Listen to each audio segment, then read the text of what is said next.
Il existe une douleur qui n'apparaît pas dans les examens médicaux, mais qui ronge de l'intérieur avec la précision d'une lame. C'est la douleur de regarder votre enfant adulte et de sentir qu'il est devenu un étranger. Cet être que vous avez porté, nourri, réconforté au petit matin, aujourd'hui, il vous regarde à peine lorsque vous vous croisez. Les conversations se résument à des monosyllabes. Les câlins ont disparu et vous restez là avec une question qui vous fait mal. Qu'est-ce que j'ai fait de mal? Mais voici quelque chose que Freud a découvert et qui peut complètement changer votre perspective sur cette situation. La froideur de votre enfant n'a peut-être rien à voir avec vos échecs en tant que parent. En fait, c'est peut-être exactement le contraire. Cela peut être le résultat d'une présence et d'un dévouement tel de votre part en tant que parent que vous avez créé ce que la psychologie appelle une blessure de séparation, un conflit inconscient que votre enfant porte en lui, mais qu'il ne parvient pas à nommer. Réfléchissez-y. Combien de fois avez-vous fait passer ses besoins avant les vôtres? Combien de fois vous êtes-vous effacé pour qu'il puisse briller? Combien de fois avez-vous ravalé vos propres désirs pour satisfaire les siens? Si la réponse est toujours ou presque toujours, alors vous avez peut-être créé sans le savoir ce que Freud appellerait une dépendance affective inversée. Votre enfant a appris à dépendre tellement de votre amour inconditionnel qu'il n'a jamais développé la capacité de vous le rendre de manière mature. Et voici la partie la plus douloureuse. Plus vous essayez de vous rapprocher maintenant, plus il s'éloigne. Plus vous lui montrez qu'il vous manque, plus il devient froid. C'est comme si l'amour que vous lui offrez devenait un poids qu'il ne peut pas porter. Et vous restez là, confus, blessé, sans comprendre que ce rejet est peut-être en fait le seul moyen qu'il a trouvé pour gérer une culpabilité inconsciente qu'il ne comprend pas lui-même. Mais il existe une issue, et elle commence lorsque vous cessez d'essayer de comprendre ce qui ne va pas chez lui et que vous commencez à comprendre ce qui est puissant en vous et comment utiliser ce pouvoir d'une manière complètement différente. Ce que Freud nous a appris sur les relations familiales va bien au-delà de ce que nous voyons en surface. Lorsque votre enfant adulte vous traite avec froideur, lorsqu'il évite vos appels ou répond avec irritation à vos tentatives d'affection, quelque chose de très spécifique se passe dans son inconscient, et ce n'est pas ce que vous imaginez. Freud a découvert que nos relations les plus importantes sont porteuses de transferts, des schémas émotionnels que nous apprenons dans l'enfance et que nous répétons sans nous en rendre compte. Votre enfant ne vous rejette pas en tant que personne. Il réagit à un sentiment intérieur qu'il ne peut même pas expliquer, le sentiment qu'il doit prendre ses distances pour pouvoir exister en tant qu'individu. Je vais vous expliquer cela de manière simple. Imaginez que pendant toute son enfance et son adolescence, vous avez été comme un soleil très fort, toujours présent, toujours brillant, toujours réchauffant. C'était merveilleux quand il était petit. Mais maintenant, en tant qu'adulte, il ressent inconsciemment le besoin de sortir de votre orbite pour découvrir qui il est quand il n'est pas éclairé par vous. Et la seule façon qu'il a trouvée pour le faire est de créer une distance émotionnelle. Cela explique pourquoi il peut être affectueux et attentionné avec les autres, mais froid avec vous. Ce n'est pas parce que vous ne méritez pas d'être aimé, c'est parce que l'amour que vous partagez est si profond et si intense qu'il a l'impression de pouvoir se perdre dedans. C'est un mécanisme de défense psychologique qui fonctionne inconsciemment. Pensez au nombre de fois où vous avez remarqué cette contradiction douloureuse. Il peut être gentil avec ses amis, ses collègues, voire des inconnus dans la rue, mais avec vous, justement vous qui avez tout donné pour lui, il est sec, impatient, distant. Ce n'est pas une coïncidence. C'est la preuve que le problème ne vient pas d'un manque d'émotion de sa part. C'est un excès d'émotion dans sa relation avec vous. Freud appelait cela l'angoisse d'engloutissement, un sentiment inconscient que se rapprocher trop de quelqu'un peut signifier perdre son identité. Pour votre fils, être près de vous peut réveiller des souvenirs inconscients d'une époque où son individualité n'était pas encore formée, où il était une extension de vous-même et non une personne distincte. Et voici quelque chose qui peut sembler cruel, mais que Freud a découvert être universellement vrai. Plus quelqu'un nous aime de manière inconditionnelle, plus il nous est difficile de développer notre autonomie émotionnelle. Votre fils a grandi en étant aimé d'une manière si complète, si enveloppante, qu'il n'a peut-être jamais appris à exister émotionnellement sans cette présence constante. Et maintenant, en tant qu'adulte, il essaie d'apprendre cela tardivement en s'éloignant. Freud nous a également enseigné quelque chose appelé culpabilité inconsciente. Au fond, votre fils sait à quel point vous vous êtes sacrifié pour lui. Il se rend compte, même s'il ne l'admet pas, que vous avez fait passer sa vie avant la vôtre, que vous avez reporté vos rêves, annuler vos projets, donner la priorité à ses besoins au détriment des vôtres. Qu'il y a eu des nuits où vous avez perdu le sommeil à cause de ces problèmes, des jours où vous avez fait passer ces préoccupations avant vos propres besoins, et cela crée en lui une culpabilité si grande que la seule façon de la gérer est de s'éloigner. C'est comme s'il pensait inconsciemment « Si je ne m'approche pas trop, je n'aurai pas à affronter le poids de tout ce qu'elle a fait pour moi. » C'est une forme déformée de protection, non seulement de sa propre identité, mais aussi d'une dette émotionnelle qu'il estime ne jamais pouvoir rembourser. Voici l'une des découvertes les plus douloureuses de Freud. Plus quelqu'un a fait pour nous, plus il est difficile de lui rendre l'appareil. Votre fils porte inconsciemment le poids d'une dette émotionnelle énorme. Vous lui avez donné des années de votre vie, des nuits de sommeil, des soucis infinis, des soins constants. Comment pourrait-il vous rendre tout cela? Comment quelqu'un pourrait-il rendre toute une vie de dévouement inconditionnel? C'est pourquoi vos tentatives d'affection peuvent le contrarier. Chacun de vos gestes d'amour lui rappelle inconsciemment une dette émotionnelle qu'il estime ne jamais pouvoir rembourser. Et plus vous insistez pour lui montrer votre amour, plus ce sentiment devient lourd pour lui. C'est comme si chacun de vos « je t'aime » était suivi d'un écho silencieux. Et tu ne pourras jamais m'aimer de la même façon. Freud a observé que nous rejetons souvent ce dont nous avons le plus besoin lorsque nous pensons que nous ne le méritons pas ou que nous ne pouvons pas le rendre. Votre fils rejette peut-être votre amour, non pas parce qu'il n'en a pas besoin, mais précisément parce qu'il en a trop besoin et que cela le place dans une situation de dette émotionnelle constante. Mais voici ce qu'il est vraiment important que vous compreniez. Ce n'est ni votre faute ni la sienne. Il s'agit d'un schéma psychologique qui se forme lorsque l'amour est trop intense pour la capacité émotionnelle de celui qui le reçoit. C'est comme essayer de mettre l'océan dans un verre. Le problème n'est pas la qualité de l'eau, mais la taille du récipient. Il existe un moyen de briser ce schéma, mais cela exige que vous fassiez quelque chose qui peut sembler contradictoire à première vue. Vous devez maintenant comprendre quelque chose qui peut être difficile à accepter, mais qui est essentiel à votre libération. L'amour que vous avez offert à votre fils a peut-être créé ce que Freud appelait une fusion émotionnelle, une situation où vos identités sont tellement entremêlées qu'il ne peut pas être lui-même quand il est près de vous. Pensez à son éducation. Combien de fois avez-vous ressenti ces douleurs comme si elles étaient les vôtres? Combien de fois ces succès vous ont-ils procuré plus de joie que vos propres succès? Combien de fois êtes-vous resté éveillé la nuit à vous inquiéter pour des problèmes qui étaient les siens et non les vôtres? Combien de fois avez-vous annulé vos propres projets pour être disponible pour lui? Si cela vous semble familier, alors vous avez vécu ce que vivent de nombreux parents aimants. Une fusion émotionnelle qui, bien qu'elle provienne de l'amour, peut étouffer l'individualité des deux parties. Freud a découvert que lorsqu'un enfant grandit en se sentant responsable du bonheur émotionnel de ses parents, il développe ce qu'il appelait un faux moi, une version de lui-même créée pour plaire et répondre aux besoins émotionnels des autres. Votre fils a peut-être appris dès son plus jeune âge que son rôle était de vous rendre heureuse, de vous donner un but, de vous compléter émotionnellement. Pensez à ce que vous ressentiez lorsqu'il allait bien par rapport à lorsqu'il allait mal. La différence était flagrante, n'est-ce pas? Quand il était heureux, vous étiez heureuse. Quand il était triste, vous étiez plus triste que lui. Quand il réussissait quelque chose, vous vous sentiez plus accompli que lorsque vous réussissiez quelque chose pour vous-même.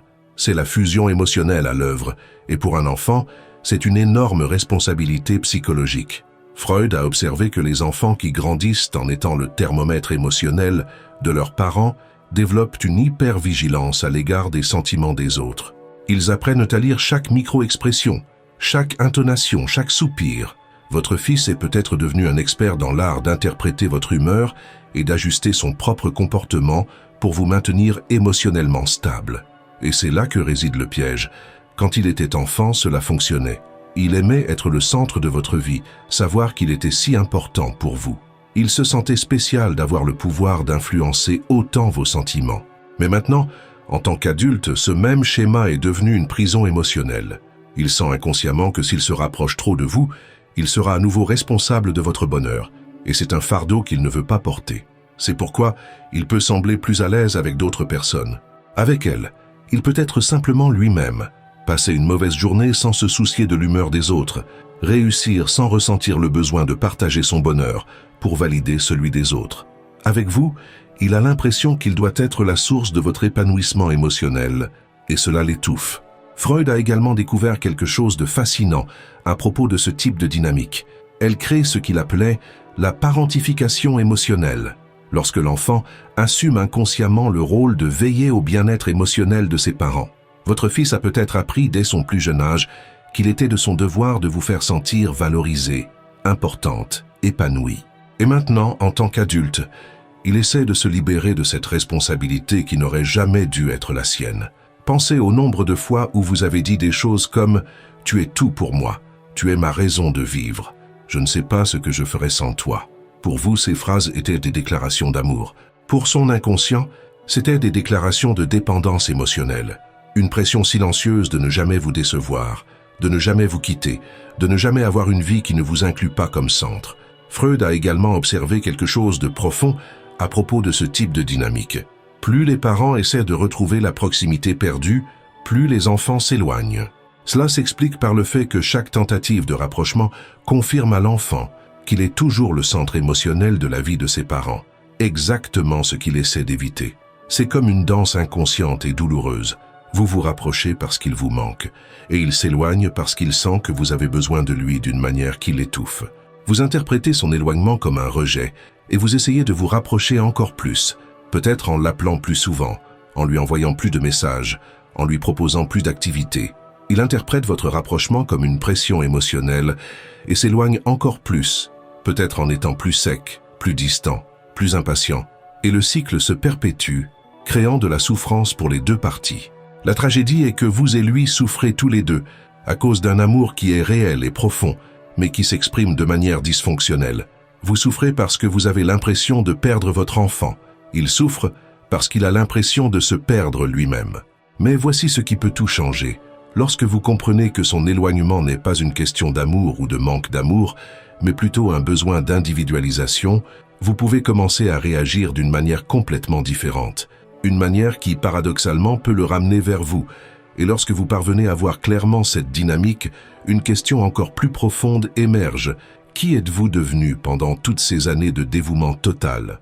Freud nous a mis en garde contre quelque chose que peu de parents prennent le temps de considérer. Lorsque nous construisons notre identité entièrement autour du rôle de prendre soin de quelqu'un, nous courons le risque de créer des enfants émotionnellement immatures et de nous perdre dans le processus. Pensez à ce qu'il est advenu de vos propres rêves pendant les années où vous l'avez élevé. Combien de fois avez-vous dit « Quand il sera grand, je ferai ça ». Combien d'ambitions ont été mises en veilleuse? Combien d'aspects de votre personnalité ont été mis de côté pour laisser toute la place aux besoins de votre enfant? Freud appelait cela l'annulation de soi, un processus par lequel une personne efface progressivement des parties d'elle-même jusqu'à ce qu'il ne reste plus que la fonction qu'elle remplit. Mais voici ce qui est encore plus subtil et dévastateur. Lorsque vous vous annulez pour tout donner à votre enfant, vous lui enseignez inconsciemment que c'est le modèle de l'amour. Vous lui montrez qu'aimer signifie disparaître, que se soucier de quelqu'un signifie ne pas se soucier de soi-même. Et un enfant qui grandit en voyant ce modèle apprend une leçon terrible, que le véritable amour exige un sacrifice total de soi. Cela crée une dynamique psychologique que Freud a décrite comme un transfert de responsabilité émotionnelle. Sans s'en rendre compte, votre enfant a absorbé l'idée qu'il est responsable de votre bonheur et de votre épanouissement personnel. Chaque fois que vous annuliez vos projets pour lui, chaque fois que vous faisiez passer ses besoins avant les vôtres, vous lui imposiez sans le vouloir le poids d'être votre source de motivation et de joie. Et maintenant, en tant qu'adulte, il porte ce fardeau invisible. Il sait, même si ce n'est pas consciemment, que vous avez construit toute votre vie autour de lui, que vos moments de plus grande fierté sont liés à ses réalisations, que vos plus grandes préoccupations tournent autour de son bien-être. Et c'est une responsabilité qu'aucun enfant ne devrait porter. Freud a observé que les enfants qui grandissent en étant le centre émotionnel de la vie de leurs parents développent ce qu'il appelait un complexe de culpabilité existentielle, un sentiment profond que leur propre existence est un fardeau pour les autres. Paradoxalement, plus vous vous sacrifiez pour lui, plus il se sent coupable d'exister. Et la froideur qu'il manifeste peut être sa façon inconsciente d'essayer de vous soulager du fardeau qu'il représente. Mais il y a un autre aspect de cette dynamique qui est encore plus complexe. Lorsque vous vous rendez entièrement disponible, toujours présente, toujours prête à résoudre ses problèmes, vous l'empêchez involontairement de développer ses propres capacités émotionnelles. Freud a découvert que les enfants surprotégés deviennent souvent des adultes émotionnellement dépendants, non pas parce qu'ils en sont incapables, mais parce qu'ils n'ont jamais eu besoin de développer certaines capacités. Votre fils a peut-être atteint l'âge adulte sans avoir appris à gérer seul ses frustrations, sans savoir comment se réconforter dans les moments difficiles, sans avoir développé la résilience émotionnelle nécessaire pour faire face aux défis de la vie. Et lorsqu'il prend conscience de cette fragilité en lui-même, il peut ressentir de la colère, non pas directement envers vous, mais envers la situation que cette dynamique a créée. C'est comme s'il pensait inconsciemment « Pourquoi je ne sais pas gérer ça tout seul? Pourquoi j'ai toujours besoin d'aide? Pourquoi je ne suis pas aussi fort que les autres ?» Et cette frustration envers lui-même se transforme en irritation envers vous, car vous représentez dans son inconscient la source de cette dépendance qu'il veut maintenant désespérément surmonter. Freud nous a enseigné que la maturité émotionnelle ne se développe qu'à travers l'expérience de la gestion indépendante des difficultés. Lorsque nous protégeons trop, lorsque nous résolvons trop, lorsque nous sommes toujours disponibles pour atténuer tout inconfort, nous retardons involontairement le développement émotionnel de la personne que nous aimons. Et voici l'ironie la plus douloureuse. Plus vous avez fait pour lui, moins il est prêt à vous rendre l'appareil. Non par mauvaise volonté, mais par manque de développement émotionnel.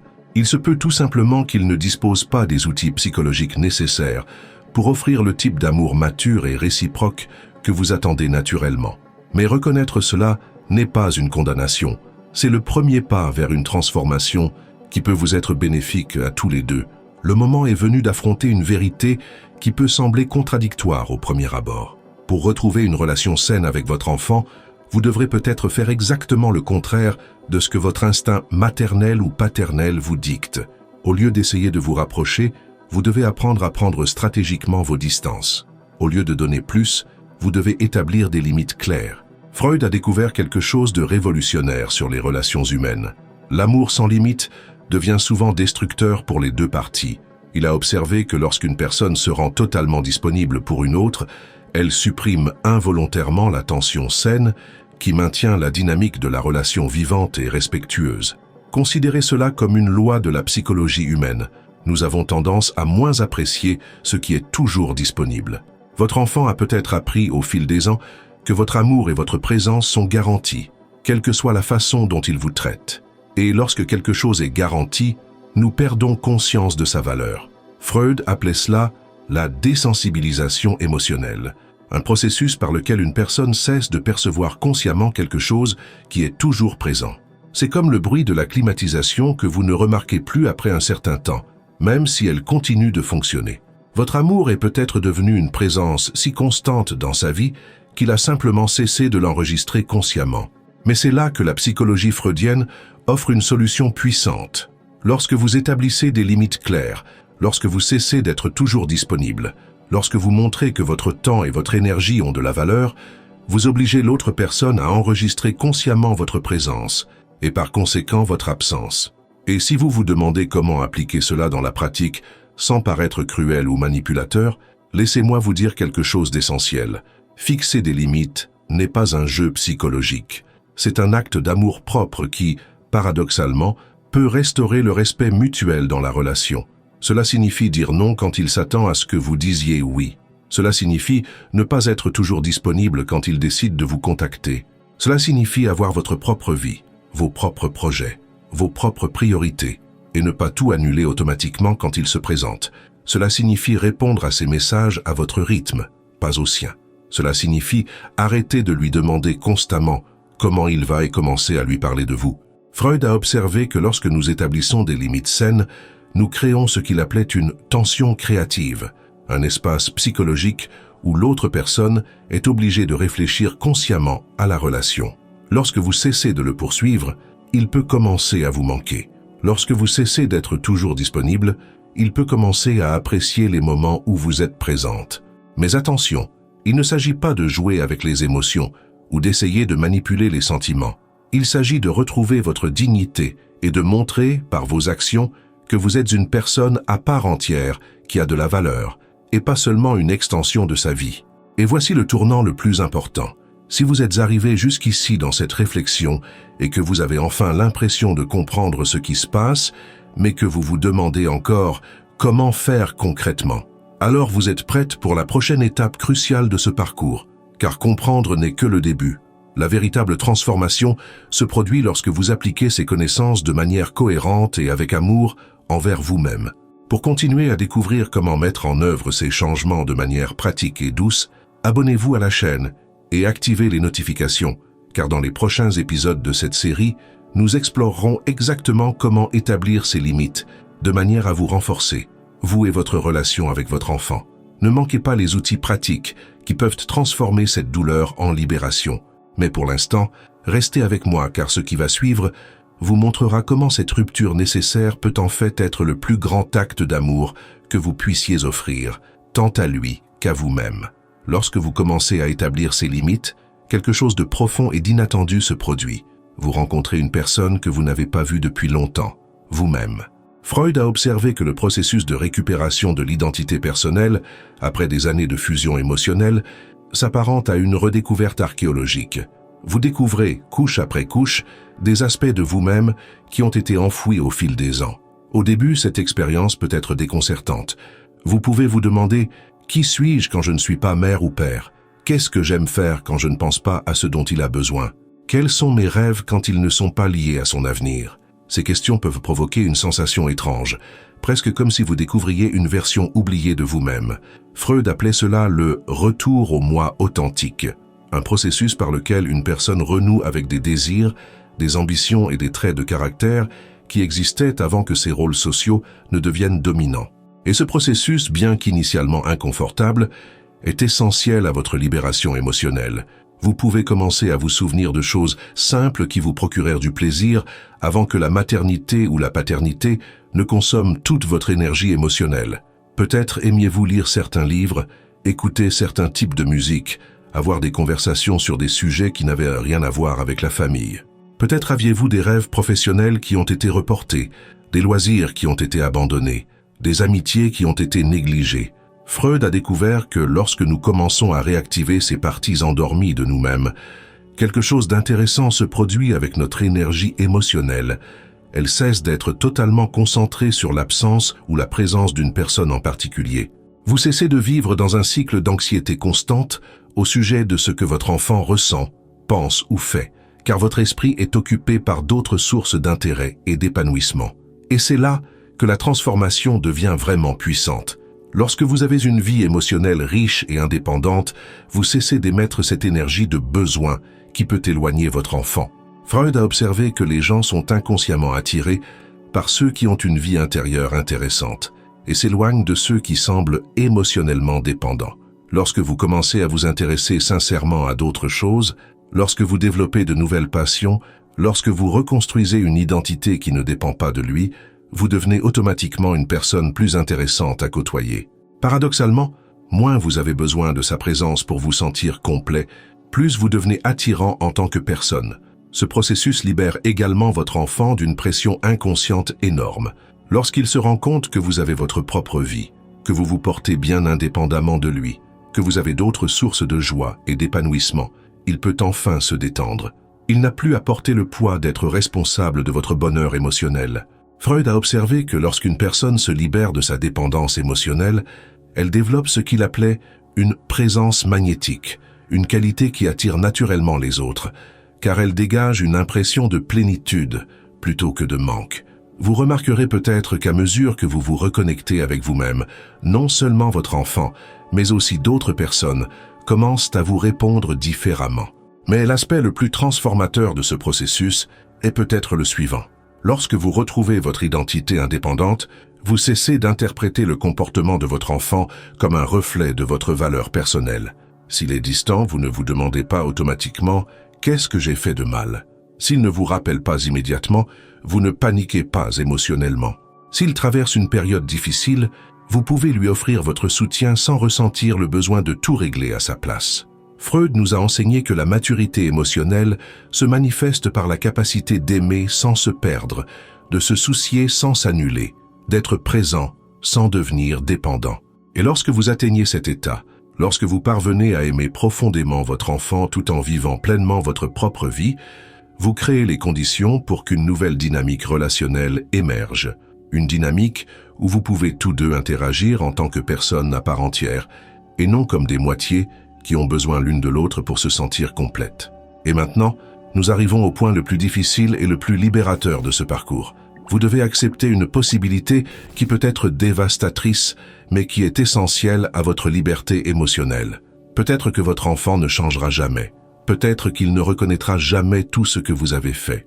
Peut-être qu'il ne deviendra jamais la personne aimante et reconnaissante que vous espériez qu'il soit. Et peut-être, juste peut-être, que ce sera très bien ainsi. Freud nous a enseigné quelque chose de révolutionnaire sur les attentes humaines. Elles sont souvent des contrats émotionnels que nous signons seuls, sans le consentement de l'autre personne. Lorsque vous attendez de votre enfant de la gratitude, de la reconnaissance, de l'affection ou de la proximité, vous dites essentiellement « Je t'ai donné de l'amour, alors maintenant, tu me dois de l'amour en retour. » Mais voici la vérité qui peut être libératrice. Personne ne doit rien à personne dans le domaine des sentiments. Votre enfant n'a pas demandé à naître. Il n'a pas signé de contrat stipulant qu'il vous serait éternellement reconnaissant pour tout ce que vous avez fait. Il ne s'est pas engagé à être la source de votre épanouissement émotionnel pour le reste de votre vie. Et lorsque vous parvenez à accepter cette réalité, à l'accepter vraiment, pas seulement à la comprendre intellectuellement, quelque chose de profond se transforme en vous. Freud a découvert que la plupart des souffrances humaines ne proviennent pas des événements eux-mêmes, mais de l'écart entre nos attentes et la réalité. Vous souffrez non seulement parce que votre enfant est froid, mais aussi parce qu'il n'est pas comme vous l'aviez espéré. La douleur ne vient pas seulement de l'absence d'affection, elle vient de la rupture d'un fantasme sur la façon dont l'amour parental devrait fonctionner. Mais c'est là que réside votre libération. Lorsque vous abandonnez ces attentes, lorsque vous acceptez qu'il est exactement qui il est à ce moment précis, ni mieux ni pire que cela, vous cessez de lutter contre la réalité. Et Freud a observé que cesser de lutter contre ce qui est libère une énorme quantité d'énergie émotionnelle qui peut être redirigée vers votre propre vie. Cela ne signifie pas cesser d'aimer. Cela signifie apprendre à aimer sans conditions cachées, sans agenda émotionnel, sans besoin de recevoir quelque chose en retour. Freud appelait cela l'amour désintéressé, un amour qui existe pour lui-même, et non parce qu'il espère être réciproque. Et voici quelque chose qui peut sembler paradoxal. Lorsque vous aimez sans rien attendre en retour, lorsque vous interagissez avec votre enfant sans énergie de besoin et d'attente, vous devenez une personne beaucoup plus agréable à côtoyer. La pression émotionnelle disparaît, la tension se dissout, la relation peut enfin respirer. Freud a observé que souvent, lorsque nous cessons de poursuivre quelque chose, cette chose vient naturellement à nous. Lorsque vous cessez d'avoir besoin de l'approbation de votre enfant, il peut commencer à vous apprécier davantage. Lorsque vous cessez d'attendre de la gratitude, il peut commencer à ressentir une gratitude sincère. Lorsque vous cessez d'essayer de forcer la proximité, il peut naturellement se sentir plus à l'aise pour se rapprocher. Mais même si cela ne se produit pas, même s'il reste exactement comme il est, vous serez bien.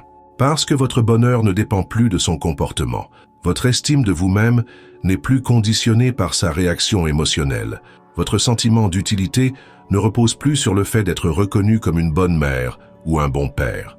Et voici la révélation finale que Freud nous a apportée.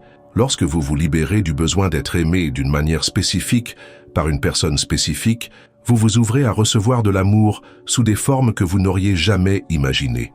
Vous découvrirez peut-être que vous avez des amis qui tiennent vraiment à vous. Vous pouvez vous rendre compte qu'il y a des personnes dans votre vie qui vous apprécient pour qui vous êtes, et pas seulement pour ce que vous faites pour elles.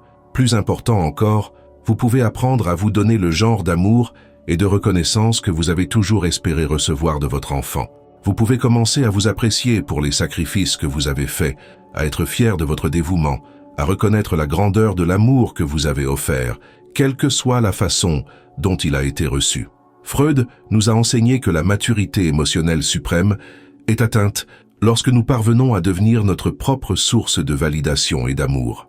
Lorsque nous arrivons à ce stade, nous pouvons toujours aimer profondément les autres, mais nous ne dépendons pas d'eux pour nous sentir complets. Et lorsque vous atteignez enfin ce stade de libération des attentes, quelque chose d'extraordinaire se produit. Vous découvrez que la personne que vous cherchiez depuis toujours, celle qui peut vous donner l'amour, la reconnaissance et l'estime dont vous avez toujours rêvé, c'est vous-même. Freud a observé que le but ultime de tout véritable parcours psychologique est le retour à notre foyer intérieur, la redécouverte de notre capacité à nous aimer et à prendre soin de nous-mêmes. Pendant toutes ces années où vous vous êtes consacré à votre fils, vous cherchiez inconsciemment à l'extérieur quelque chose que vous ne pouviez trouver qu'à l'intérieur, le sentiment d'être aimé inconditionnellement. Mais voici la plus belle ironie. Vous avez toujours été capable de vous donner exactement ce que vous espériez recevoir de lui. L'affection qui vous manque, vous pouvez vous la donner. La reconnaissance que vous désirez, vous pouvez vous la donner. La valorisation que vous recherchez, vous pouvez vous la donner. La présence attentive que vous souhaitez, vous pouvez vous la donner.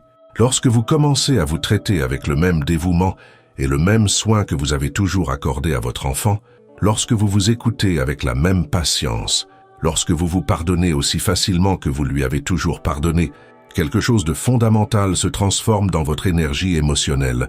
Vous cessez de rayonner le manque et commencez à rayonner la plénitude. Et cette transformation intérieure se reflète inévitablement dans vos relations extérieures. Votre enfant peut commencer à percevoir un changement subtil chez vous. Vous n'êtes plus anxieuse de recevoir son attention. Vous n'êtes plus blessée par son silence. Vous n'êtes plus désespérée d'obtenir son approbation. Et cette nouvelle énergie peut éveiller en lui quelque chose que la pression émotionnelle antérieure étouffait, la curiosité. Freud a découvert que nous sommes naturellement attirés par les personnes qui sont bien dans leur peau, qui ont une vie intérieure riche, qui n'ont pas besoin de nous pour se sentir complètes.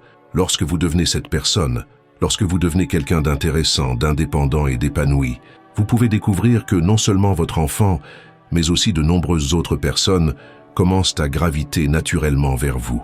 Mais le plus important, c'est que même si cela ne se produit pas, vous vous sentez vraiment bien, parce que vous avez appris la plus précieuse de toutes les leçons. Comment être heureux indépendamment du comportement des autres.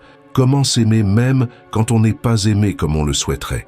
Comment trouver un but et un sens qui ne dépendent pas de la validation extérieure. Votre première étape pratique peut être étonnamment simple. Commencez par faire une chose par jour qui est purement pour vous. Cela peut être de prendre un café spécial le matin sans penser à personne d'autre. Cela peut être de regarder un film que vous avez envie de voir et non celui que vous pensez devoir voir. Cela peut être d'appeler un ami pour parler de vos propres sentiments et non des problèmes de votre famille. Ces petits gestes d'attention envers vous-même peuvent sembler insignifiants, mais Freud a observé que les changements profonds commencent souvent par de simples gestes d'estime de soi. Chaque fois que vous choisissez de vous donner la priorité, même dans les petites choses, vous renforcez un nouveau discours intérieur. J'ai de la valeur, je mérite qu'on prenne soin de moi, je suis important.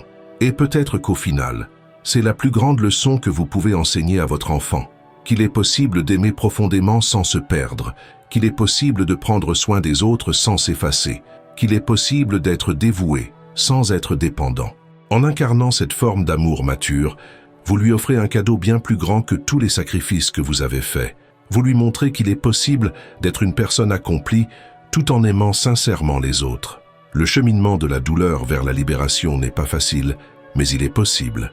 Et il commence aujourd'hui avec le choix de vous traiter avec la même gentillesse que vous avez toujours offerte aux autres. Laissez-nous un commentaire. À quel moment avez-vous réalisé que vous vous perdiez dans votre rôle de mère ou de père? Comment comptez-vous commencer à vous retrouver? Votre histoire peut inspirer d'autres parents qui traversent la même douleur. N'oubliez pas, vivre en pleine conscience est un choix. Éveillez votre esprit, affrontez vos désirs et éclairez votre ombre. Comptez sur moi dans cette aventure et continuez à suivre les prochaines vidéos de la chaîne.